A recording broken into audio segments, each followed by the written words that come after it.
Guys आ जाते हैं हमारी अब तक की सबसे ज़्यादा इम्पोर्टेंट एंड सबसे ज़्यादा मेन ट्रेड के ऊपर। मतलब जिसने सब कुछ हमारा जिसके अंदर है, मतलब जो हमारा जितनी भी चीज़ें हम अपने घोड़े दौड़ा सकते थे हमने दौड़ा लिया। एंड घोड़े दौड़ाने के बाद जो हमारी ट्रेड और जो कॉन्सेप्ट निकल के आया उसके बारे में बात करेंगे। तो ये है वो ट्रेड। पहले मैं इसको शो कर देता हूँ फॉर थंबनेल।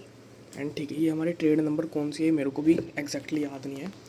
तो बात करता हूँ इस ट्रेड के पीछे। एंड ट्रेड के पीछे नहीं, बात करते हैं इस पूरे मूव के पीछे। सबसे मेन चीज़ मार्केट में क्या थी, मैं जिसके पीछे इतने दिनों से पागल हो रहा था कि मार्केट मूव कैसे देती है, मार्केट बुल मूव कैसे देती है।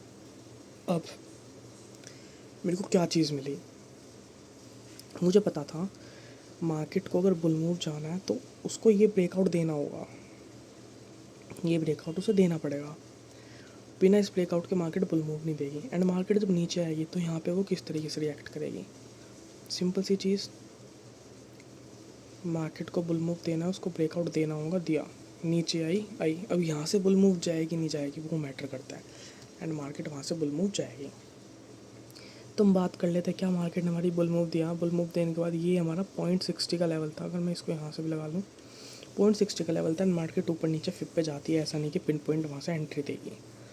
अब आते हैं 4 आवर में। सबसे मेन चीज़ मेरी क्या थी यहाँ पे, मेरी डेली में तो डोजी बन रही थी। एंड मार्केट इस लेवल पर आ गई थी मेरी टाइम स्पेंडिंग एरिया के पास। पहली वीक दूसरी वीक मतलब मार्केट की पावर तो लो होने लगी थी, इतना मेरे को पता चल गया। 1 आवर में आते ही आते क्या हुआ, एक हमने यहाँ से जो सेल करा था उसमें एसएल भी आ गया था। ये मैंने ट्रेड को भी बता रखी है। एक चीज़ तो ये भी है, अगर मार्केट ऐसा आ रही है ना भाई, और मैं कहता हूँ ना कि मार्केट आ किस तरीके से रही है वो डिपेंड करती है। तो या तो मार्केट यहाँ से इसको ब्रेक करेगी, पहली चीज़ हो सकती है। अदरवाइज़ मार्केट यहीं से इस पर्टिकुलर पॉइंट से कंटिन्यूस फॉल देगी। अब इस फॉल देगी ब्रेकआउट देगी का क्या होता है, मार्केट अगर स्विंग ब्रेक करके आ रही है मेरी तो मैं यहाँ पे सेल करना अवॉइड करूँगा। मैं उस पर्टिकुलर पॉइंट पे सेल नहीं करूँगा यहाँ पे मार्केट में, ठीक है। तो इन चीज़ों को भी तो साइड हटाता हूँ। अब बात करते हैं मार्केट बुल मूव कैसे देगी। तो सबसे पहली चीज़ मेरे को था, 1 आवर में मेरे को ब्रेकआउट चाहिए कैसे भी ना कैसे करके। जब मार्केट ब्रेकआउट देगी मेरे लिए तब बुल मूव होगा, उससे पहले तो मैं बुल मूव मानूंगा नहीं अपना। एंड मार्केट को मुझे 4 आवर में भी क्या चाहिए था, मुझे मार्केट का ब्रेकआउट चाहिए था। इतनी सारी स्विंग्स बन रही हैं, मेरे को था मार्केट किसी का ब्रेकआउट दे। पर एक चीज़, 1 आवर का स्ट्रक्चर सबसे ज़्यादा इंपॉर्टेंट है। और भाई ये रीड कर लो, ये रीड कर लिया ना, मार्केट का बुल मूव सारा पता चल गया भाई, सारा बुल मूव इसी के अंदर है। अब यहाँ पे आ जाता है वापस।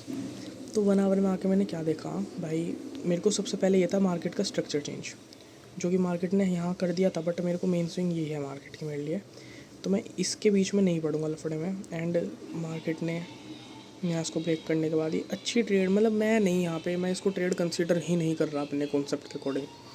मैं सारे मूव के पीछे नहीं भाग सकता ना। मार्केट ने मेरी स्विंग का ब्रेकआउट दिया, मार्केट ऊपर गई, मार्केट अगेन इस रेजिस्टेंस पाई। मन में आया कि क्या मार्केट इसको ब्रेक करेगी या नहीं करेगी, ठीक है। जवाब था आगे खुद मार्केट इसका जवाब दे देगी। तो अब जब मार्केट ने बुल मूव दे दिया यहाँ पे 1 आवर में, मैंने simple C cheese Sochi. And हाँ, यहाँ पे इसने डोजीज भी बनाई, ये करा। मेरे को था कि मार्केट यहाँ से रिवर्स हो जाएगी क्योंकि डायरेक्ट रूट के आ रही है। पर पावर लो एंड क्या बोलते हैं इसको, डोमिनेटिंग कैंडल, जो हमारा कॉन्सेप्ट है कि मार्केट को जब बुल मूव देना होता है, और उस कॉन्सेप्ट को भी हटा दो तो 1 आवर का स्ट्रक्चर ब्रेक हो चुका है। अब सिंपल सी चीज़ मैंने क्या देखी, मैं बताता हूँ। जब भी मार्केट को बुल मूव देना होता है ना भाई, कंटिन्यूशन में मार्केट क्या करती है, 1 आवर में आएगी, वो वहाँ पे कुछ ना कुछ डोजी वगैरह बनाएगी। एंड उस डोजी के अंदर या तो डोजी बनाएगी या फिर वो हमारा पैटर्न फॉर्म करेगी। एंड इन दोनों के अंदर हमें क्या चाहिए, हमें चाहिए सिर्फ और सिर्फ एक 15 मिनट की स्विंग ब्रेक। 15 मिनट की स्विंग ब्रेक, अगर 15 मिनट की स्विंग ब्रेक नहीं है एंड मार्केट वहाँ पे एंगल्फिंग और पैटर्न फॉर्म कर रही है तो आप उसको अवॉइड करोगे, देन हम वहाँ पे ट्रेड नहीं लेंगे, ठीक है। बुल मूव के लिए है एंड ये। तो फिर यहाँ से इसको भी हटाऊँगा मैं, इसको भी हटाऊँगा, इसको भी हटाऊँगा। अब आ जाते हैं यहाँ पे, मार्केट ने बुल मूव दिया, मैंने सिंपल क्या करा, मैंने फिब रिट्रेसमेंट लगाई। अभी मैं इसको हटाता हूँ ट्रेड को। मार्केट 0.30 पे आई, ठीक है भाई, 0.60 पॉइंट बिल्कुल अंदर जाता हूँ। मार्केट 0.60 पे आई, ठीक है। इसने यहाँ डोजी बना दी थी, बहुत से लोगों ने ही ट्रेड ले ली होगी, मैं नहीं कहता कि वो गलत है, वो बहुत एक्सपर्ट लोग हैं, उनका तो कोई मुकाबला भी नहीं है मार्केट में। पर मार्केट ने 30 मिनट की एंगल्फिंग करी, मैं नहीं ट्रेड लेनी। जब मार्केट ने 1 आवर में एंगल्फिंग बना दी इस रिट्रेसमेंट के बाद, देन मेरे माइंड में फिर मैं अलर्ट हो गया कि बुल मूव के बाद एंगल्फिंग बनी है। मैं गया 30 मिनट में, मैंने देखा एंगल्फिंग के अंदर क्या है तो तब ये वाली कैंडल बनी थी, ये दोनों मार्केट की स्विंग ब्रेक हो गई भाई। मतलब इसमें नहीं, बट 15 मिनट में आया, मार्केट ने स्विंग ब्रेक कर दी थी, ये कैंडल फॉर्म कर दी, बस सिंपल। मैंने मुझे था मार्केट यहाँ से उड़ेगी तो, पर इतनी ज़्यादा उड़ेगी वो मुझे नहीं पता, पर इतना ज़रूर पता है मार्केट बुल मूव देगी इस पूरी 4 आवर के सेल की 0.60% फिप की मेरी आएगी ही आएगी। मैंने सिंपल यहाँ ट्रेड को लगाया, इस कैंडल के नीचे अपना एसएल रखा एंड अपनी 4 आवर की फिब रिट्रेसमेंट की 0.60 पर मैंने अपना टीपी सेट कर दिया। कनेक्शन लॉस, रिकनेक्टिंग, अरे यार जस्ट वेट, एंड दिखाता हूँ चलो इतने। एंड अब इसकी देखो, वो तो थी, अब मैं चेंज करूँगा तो इसका नेट चला जाएगा, मैं ऐसे ही शो करता हूँ। मार्केट नीचे आई, मार्केट ने एंगल्फिंग करी 1 आवर में, ये लाइव ट्रेड है जो मेरी चल रही है। अरे ये भी भग गया क्या? अरे भाई एक सेकंड यार, नहीं, एक सेकंड, मेरे को हॉटस्पॉट भी ऑन नहीं होगा यार, हो जाएगा, हो गया। एक सेकंड रुको, मैं अभी पहले इसको कनेक्ट करता हूँ जल्दी से। एक तो साला वाईफाई, हो जा भाई तू तो हो जा। ब्लूटूथ को मैं अपनी मुंह में थोड़ा ना डालूंगा यार, ब्लूटूथ का क्या करूँगा मैं। हाँ देखो, अबे भाई ट्रेड तो शो कर दे, उसने तो ट्रेड ही उड़ा दी मेरी साले ने। मैं अभी करता हूँ, एक सेकंड। ओए बहनचोद, इसने मेरी ट्रेड ही गायब कर दी। आ गई। तो देखो अब यहाँ से सिंपल दिखाता हूँ। 4 आवर में फिब रिट्रेसमेंट लगाई थी, ठीक है। 4 आवर में नहीं थी, 1 आवर में फिब रिट्रेसमेंट लगाई। मार्केट एक लेवल का ब्रेकआउट नहीं करती, देन इट मीन मार्केट वहाँ से मार्केट बुल मूव देगी, सिंपल सा लॉजिक है। मार्केट ने 1 आवर में एंगल्फिंग करी, 1 आवर के एंगल्फिंग के साथ क्या हुआ, फिब रिट्रेसमेंट ब्रेक हुई मेरी, मेरा स्ट्रक्चर ब्रेक हुआ, मेरा इम्पोर्टेंट लेवल था। 30 मिनट में गया, मेरी स्विंग ब्रेक हो गई। मेरे को यही चाहिए बस, 15 मिनट स्विंग ब्रेक। ऑल दो यहाँ से थी ट्रेड, पर मैं क्यों लूँ, मैं क्यों इतना वो करूँ। मैं 1 आवर की ओपनिंग क्लोजिंग पर रखी, इसके नीचे का एसएल, ट्रेड का टीपी था मेरा 1:2.5 का, ये था मेरे ट्रेड का टीपी। मार्केट ने दे दिया, नेक्स्ट टीपी मैंने बढ़ा के यहाँ रखा क्योंकि मेरी थी एनएफपी, मार्केट ने ये भी दे दिया 1:4 का। अब जब 4 आवर में मार्केट ने इतना प्यारा स्ट्रक्चर बना रखा है तो मैं क्यों ट्रेंड को राइड ना करूं। मेरा ट्रेड का टीपी है अभी ये, ऑल दो मार्केट यहाँ तक जाने का पोटेंशियल रखती है, पर मैं इतना वो नहीं करूँगा। मैं, ये मेरी ट्रेड का टीपी है, आई थिंक 1:5.95, मतलब ऑलमोस्ट 1:6 की ही ट्रेड है ये। तो सेम उसी लॉजिक के पीछे की 1 आवर में एंगल्फिंग, ये जो मैं अभी बात कर रहा हूँ, सेम वही चीज़ मार्केट में, लाइव मार्केट में इसके भी हाफ पे ट्रेड लिए हैं। तो ये कॉन्सेप्ट ऐसा नहीं है कि ये काम नहीं है ये वो। एक सेकंड और बस जल्दी से शो करता हूँ मैं, ये क्या हो रहा है भाई, इसने तो मेरा वो भी हटा दिया सारा। अरे यार कोई नहीं, चलो यहाँ पे कोई बात नहीं।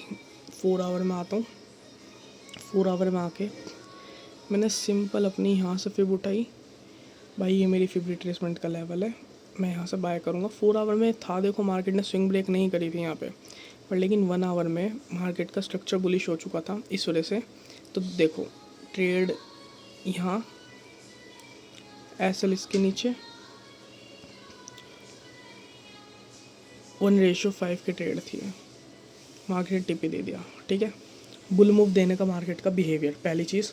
दूसरी चीज़, यहाँ पे बहुत ज़्यादा कंसोलिडेशन थी, इस सब चीज़ों को मैं साइड करता हूँ, पर फिर भी यहाँ पे बात करूँगा।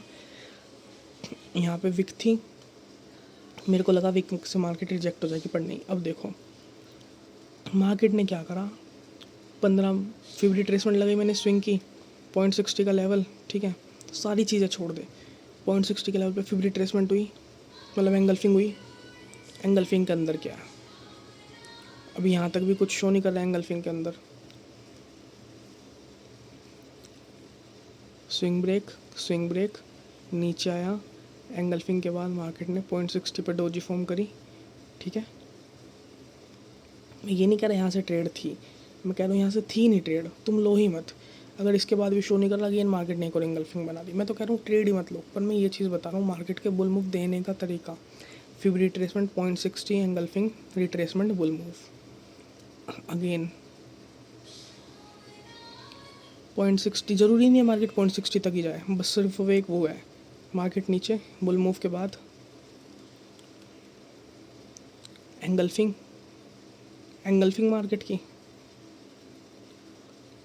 मार्केट की एंगल्फिंग के साथ 15 मिनट की स्विंग ब्रेक, डायरेक्ट यहाँ पे एंट्री, एसएल नीचे, छुट्टी। अगेन फिब रिट्रेसमेंट, मार्केट आती है। एक चीज़ और थी, अगर मार्केट ना डायरेक्ट मतलब कोई पैटर्न बना रही है उस पर आके एंड उसके अंदर अगर स्विंग ब्रेक नहीं हो रही, तो फिर उस चीज़ को हम अवॉइड भी करेंगे, वहाँ से फिर हम बाय के लिए नहीं बैठेंगे। ये चीज़ काफ़ी ज़्यादा इंपॉर्टेंट है, ठीक है। तो मार्केट को जब भी बुल मूव देना होता है वो क्या करती है, एंगल्फिंग, 15 मिनट की swing break, then go, engulfing, swing break, then go. यहाँ पे डोजी बनी थी, डोजी के अंदर यहाँ पे एंगल्फिंग बनी अच्छी, एंड 15 मिनट में, ओहो यार मेरा फ़ोन ही नीचे साला, फिर से दिखा देता हूँ मैं। मार्केट ने यहाँ से ये एंगल्फिंग, स्विंग का ब्रेकआउट, बुल मूव, एंड यहाँ पे भी अब चीज़ें 0.30 थी, 0.30 के लेवल पे यहाँ से मार्केट डायरेक्ट ऊपर चली गई, मतलब टीपी तो दे दिया मार्केट ने हमारा। यहाँ पे भी एंगल्फिंग 1 आवर में, इस बुल मूव की एंगल्फिंग की रिट्रेसमेंट, देन बुल मूव। यहाँ पे भी मार्केट ने डोजी बनाई, डोजी के बाद 30 मिनट में एंगल्फिंग है, एंड 30 मिनट के एंगल्फिंग के बाद 15 मिनट में यहाँ पे हुई है स्विंग ब्रेक, यहाँ पैटर्न बन गया हमारा। ऑल दो ये एक बहुत तगड़ी कन्फर्मेशन हुआ है हमारे उसमें, पर अभी मैं इसको इतना वो नहीं करूँगा। तो मार्केट के बुल मूव देने का ये है पूरा पैटर्न, एंड मार्केट ने स्विंग ब्रेक कर दी, स्ट्रक्चर ब्रेक कर दिया। अब आगे देखना मार्केट किस तरीके से बिहेव करती है। 4 आवर में रिट्रेसमेंट करने आएगी तो वहाँ से फिर कैसे बुल मूव होगा। डायरेक्ट मार्केट के बुल मूव में आप सिर्फ एंगल्फिंग वगैरह का वेट करो, एंड जब मार्केट को लंबा बुल मूव, जैसे यहाँ से बुल मूव देना था, तो आप जस्ट वेट करो मार्केट ये पैटर्न का। तो ये थी हमारी ट्रेड्स एंड ट्रेड्स के पीछे के लॉजिक्स एंड सारी चीज़ें। एंड बस एक चीज़ और दिखा देता हूँ अभी, वही अपनी ट्रेड को लास्ट बार शो करके कि हाँ हमारी ट्रेड थी। वीडियो भी काफ़ी लंबी हो गई, पर क्योंकि ये वीडियो ज़रूरी थी काफ़ी ज़्यादा, इस वजह से दिखानी थी। एंड लंबी से कोई बात नहीं, काम अच्छा होना चाहिए, वीडियो लंबी हो मैटर नहीं करता। ये रही हमारी ट्रेड, तो बस ठीक है फिर। ये था बुल मूव का, एंड बाकी अब आगे मार्केट कैसे मूव देती है उसके बारे में देखते हैं। तो जय हो मेरे भोले बाबा जी की, और जय हो मेरी मैया जी की।